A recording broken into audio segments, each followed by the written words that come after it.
Hello, I'm Dr. Vida Hull, and I would like to welcome you to our course on women artists and their art. The first question that I want to raise is, why should we even have a course on women artists? And the answer is that women have been traditionally underrepresented in traditional art history. When I was in school, art was white, European, male artists.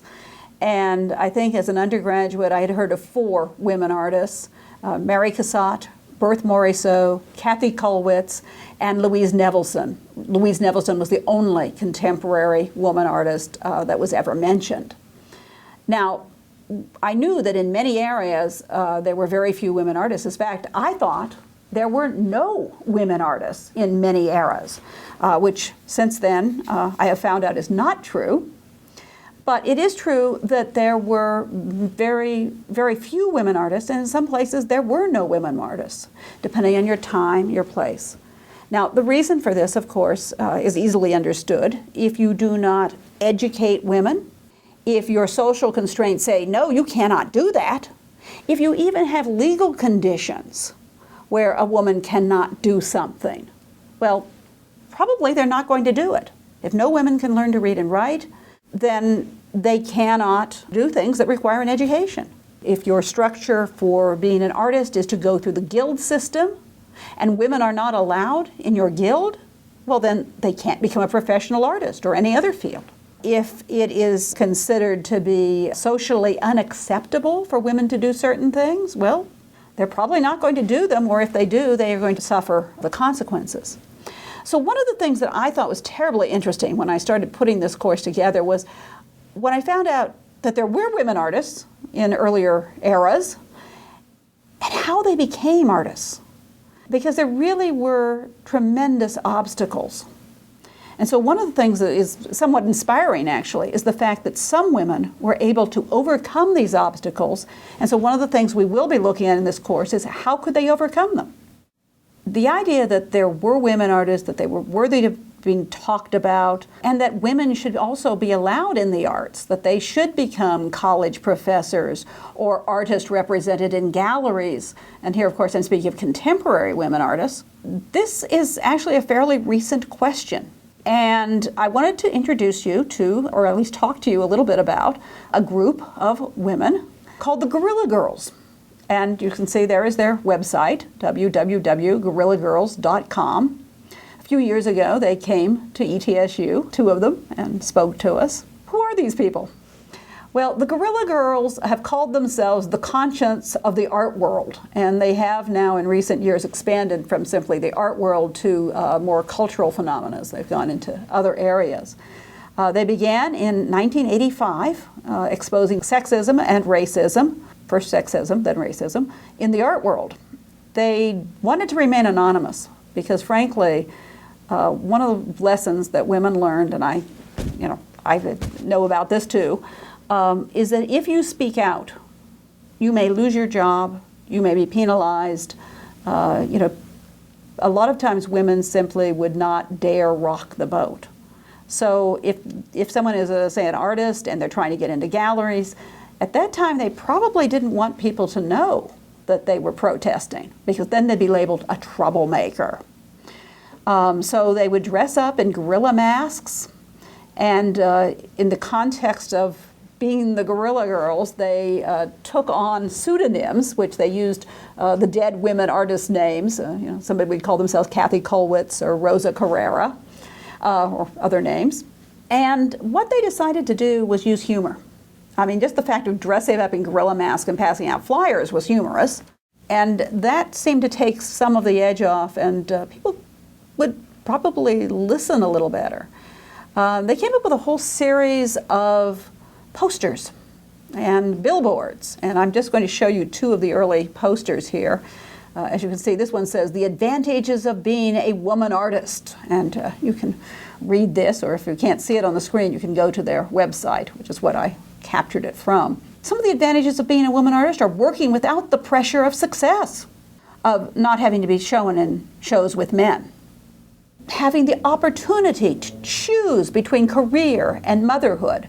I don't know too many men who have to choose between being fathers or even being married and having a career.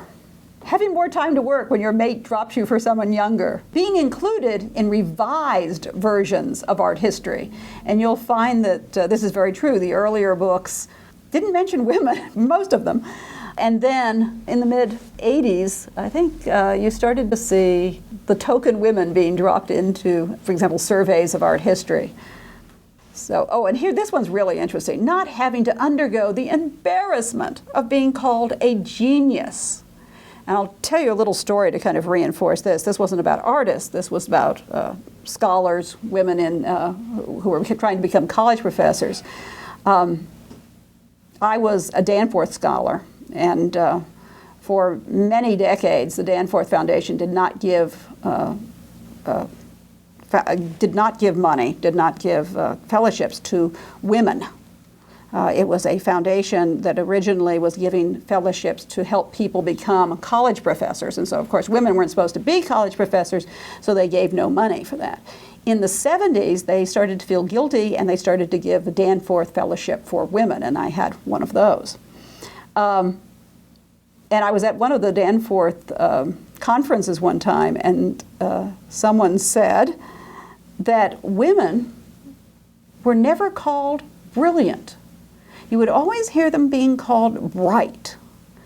And it was really interesting because I actually heard this with a couple of professors were discussing a woman art historian who actually did get a job at Princeton, and they were, saying, well, is she good? Is she good? And oh yeah, she's bright. She's very bright. So you can see it's not just women artists that don't get called geniuses. It's also women, presumably in other professions as well. I'll let you read those and add your own. This was another poster that they had, and one of the interesting things was that it used to be that you'd go to art museums and you would never see works of art that were by women.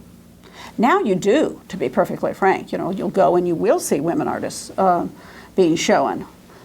Sometimes they're shown in the shadows, in the corner, and sometimes they're shown out right in front of everything and well lit.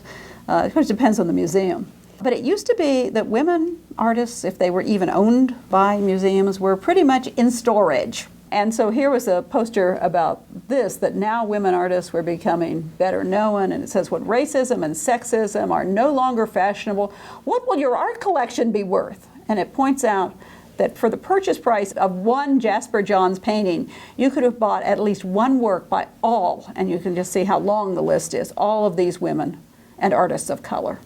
And that sort of boggles my mind, too.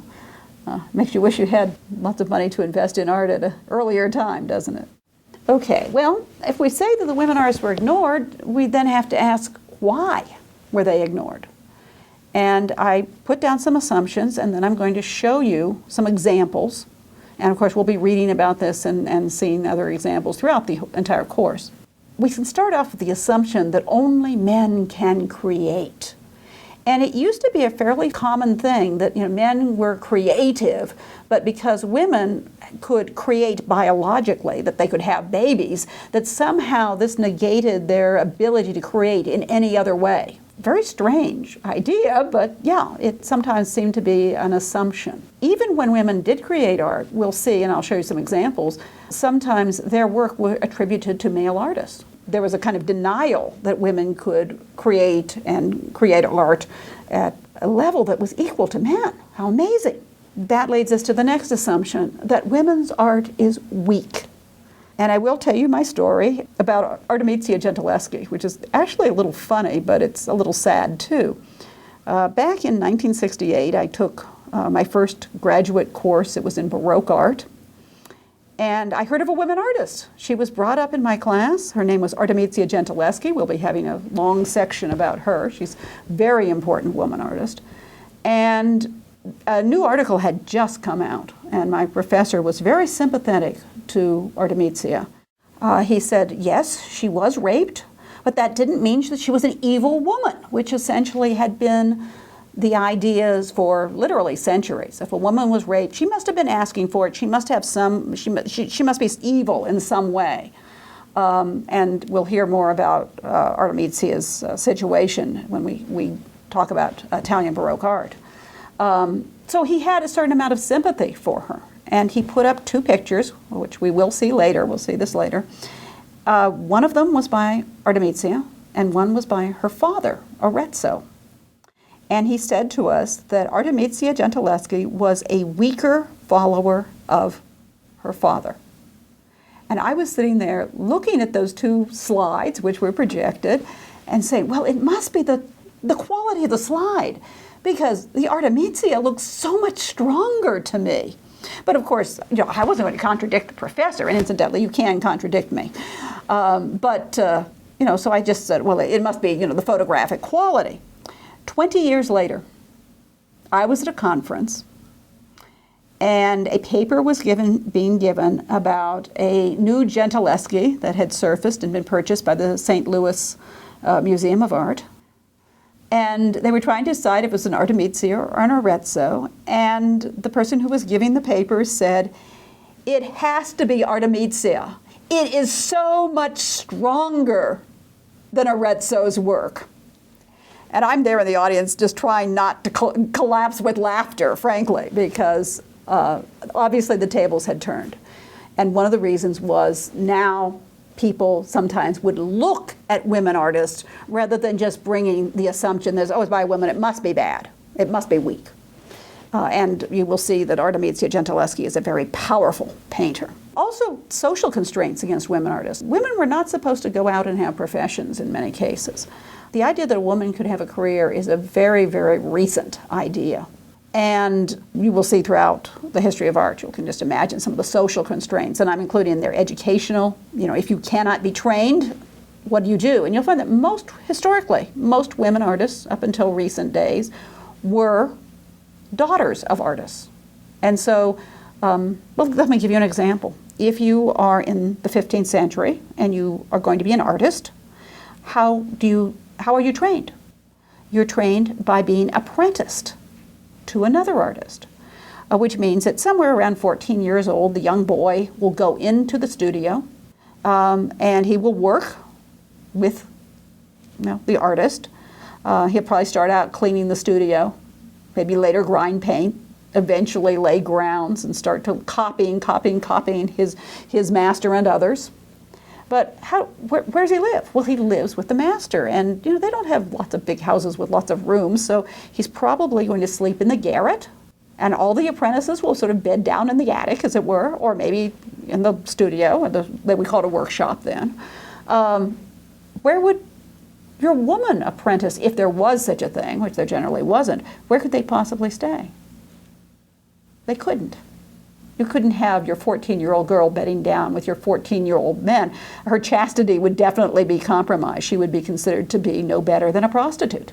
And so if that's the way you're educated, there are social constraints. You cannot follow that career path, which is the normal one of that time. And of course, we'll find that some of these old prejudices against women artists and the fact that women can't create or that they're not as good as men, they can't possibly be as good as men, essentially, is the idea. That these continue even into the 20th century. For example, I want to show you a painting of a young woman drawing from 1801, and for quite some time, over a century, this was considered to be a very beautiful painting by Jacques-Louis David. Now, Jacques-Louis David was the most important neoclassical painter in France. One book calls him the artistic dictator of France. He was one of the founders of the French Academy. And it's very interesting. I remember when I was in school, I had a professor that said, oh, this is the most beautiful portrait by Jacques-Louis David. However, in this half of the 20th century, the painting has been reattributed to female artists, and we'll see what they say about that. First, it was considered to be a Constance Charpentier. Someone else has attributed it to Marie Denis Villers. So we'll come back and talk about that in a little bit. But this is just one example where a work of art that now is considered to be by a woman artist was just considered to be a male artist. I want to talk to you about medieval manuscripts. And how do we know who painted a medieval manuscript? Well, in most cases, we don't know. The artist is anonymous. However, in some cases, there are inscriptions. And they may name, for example, an abbot who commissioned the work of art, or in some cases an abbess who commissioned the work of art. Now, what I find interesting is when an inscription names an abbot, we generally assume that the manuscript was made in his monastery, in the scriptorium of Abbot so-and-so's monastery. But I have seen cases when, if they name an abbess, the authors writing these textbooks or scholarly books just assume that the artist has to be male. I want to give you this example. This particular manuscript is called the Hitda Gospels because there is an inscription on it, and it says that the manuscript was given by Abbot Peter of Hovers, the Hovers Monastery, to the Archbishop Ibo of Reims. Now, it doesn't give a date, but we can date it because we know when Ibo was archbishop, he was deposed. He had a lot of problems, and also from the style. So we look at this work of art, and I think this is one of the great works of art in the whole history of art. I am particularly excited by the use of the style, where you have these repeated curving lines that just seem to be so energetic. And as you can see, the eyebrows, sometimes they look like caterpillars crawling up. The author of the gospel here, St. Matthew, is just focused on his writing. So it really gives you almost this feeling of divine inspiration just in the style of the work of art. So this is, I would call him one of the great artists of art history, of the whole history of art. And there are other works of art that have this style. There are other manuscripts that have this style. So we assume it's the same artist who has made these. And then there are some that are related styles. So they're probably people also in his scriptorium at Hovers, which is a monastery in the Diocese of Reims. Okay, this makes perfect sense. It seems very, very logical. What happens when it is a woman, an abbess, who is named as the donor or the patron? And so here we have a manuscript, as you can see, from the early 11th century. It's called the Hitda Gospels because Abbess Hitda is giving the manuscript to Saint Walburga, and you can see that in the illustration. Hitda is the abbess. She is dedicating this book, offering it to the patron saint of her abbey. Yet, when I read about this in a medieval textbook, Stokesat's Medieval Art, I was totally amazed to see that the artist was called he. There was no explanation. There was no explanation about why this wouldn't have been made by the nuns in the abbey under the direction of Abbess Hitda. When it's an abbot that gives the book, when his name is in it, we automatically assume that the manuscript is made by the male artists in his monastery. Logically, following the same reasoning, we would assume, unless there is other evidence, that this manuscript, with the name of an abbess in it, probably was created by the nuns in her convent, unless there's other evidence that shows that it isn't. We should not just assume that, well, women are incapable of doing any artwork, and therefore it has to be a man. And that seems to be almost the logic.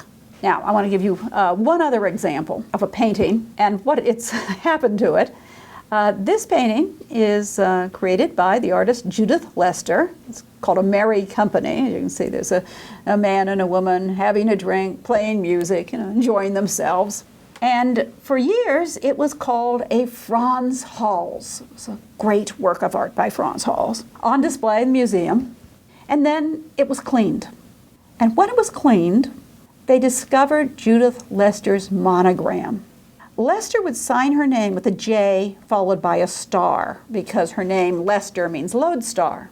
And when they discovered that it was by a woman, it couldn't be any good, could it? Before, for centuries, it had been considered a beautiful male artist, a beautiful work by a male artist. Suddenly it was moved to storage. Now I assume it's probably moved out again with the new revival of interest in women artists. But that is just really what was happening. If something was found to be by a woman, oh dear, we own a woman artist's work, it had to go into storage. Who would want to see a woman artist? It's the same work of art when you thought it was a great work of art.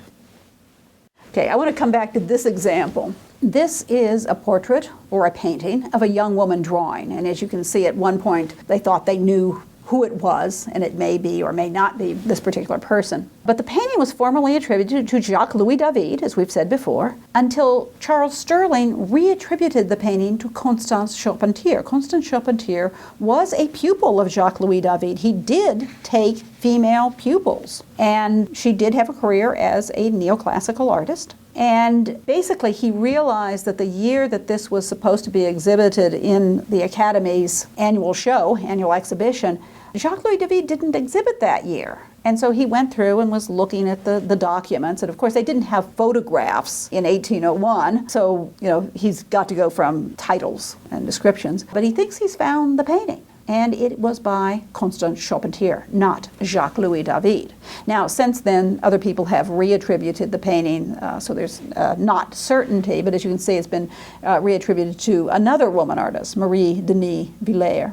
Now, when this was exhibited and shown and reproduced in books, it was always considered to be a very beautiful David. But in the very article that Charles Sterling reattributed this painting and said it's not by David, it's by Charpentier, here comes out the assumptions. It's the same painting. But all of a sudden he says, oh, it's by a woman. It has to be inferior. And he starts trying to find, he just says, we should have known it was a woman. It's such a poor painting. He says there are cleverly concealed weaknesses and subtle artifices that reveal the feminine spirit. Notice, the feminine spirit is weak and has to be really tricky. They have little subtle artifices. Don't these sound like the calumnies that women have suffered from for millennia, probably?